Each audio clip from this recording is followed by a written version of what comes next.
And it's been almost a year now since Paul and A.J.'s deaths, and even now that the trial is over, family and friends of the Petrases are still feeling the loss every day.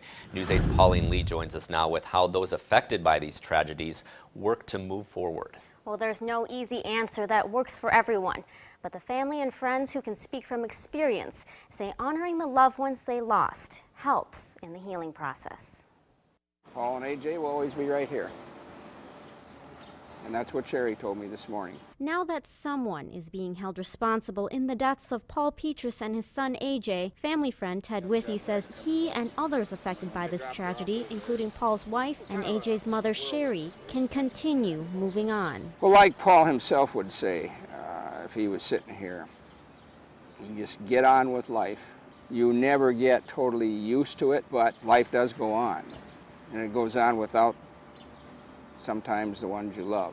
You wake up every morning knowing your baby, your loved one isn't here, and it's a struggle sometimes to just keep your emotions in check. Sherry Hogum has been trying to move forward ever since her 20-year-old daughter, Sarah, was shot and killed in La Crosse about a year and a half ago. Kevin Kent also lost a good friend that day. It doesn't go away after the trial. It's still, family and friends are still dealing with it. Every mom has different emotions, different loss, different emptiness. I guess for me, I really love it when people come up to me and they start talking to me about Sarah.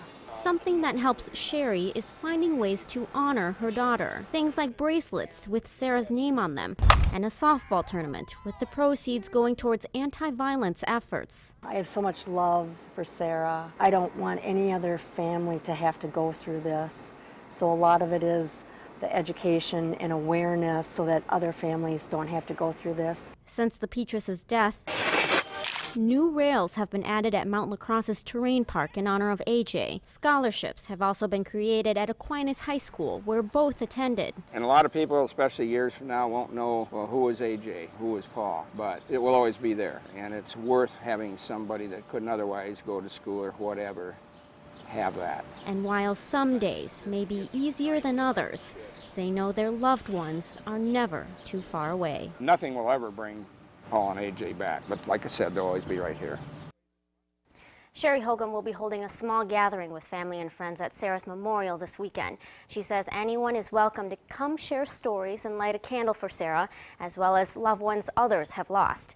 There will also be candles lit for Paul and A.J. If you would like to attend, we'll have the information on our website at news8000.com. All right, thanks a lot, Pauline. An endowed scholarship has been created in honor of A.J. Petras at Aquinas High School. The first recipient was a graduating senior this past spring.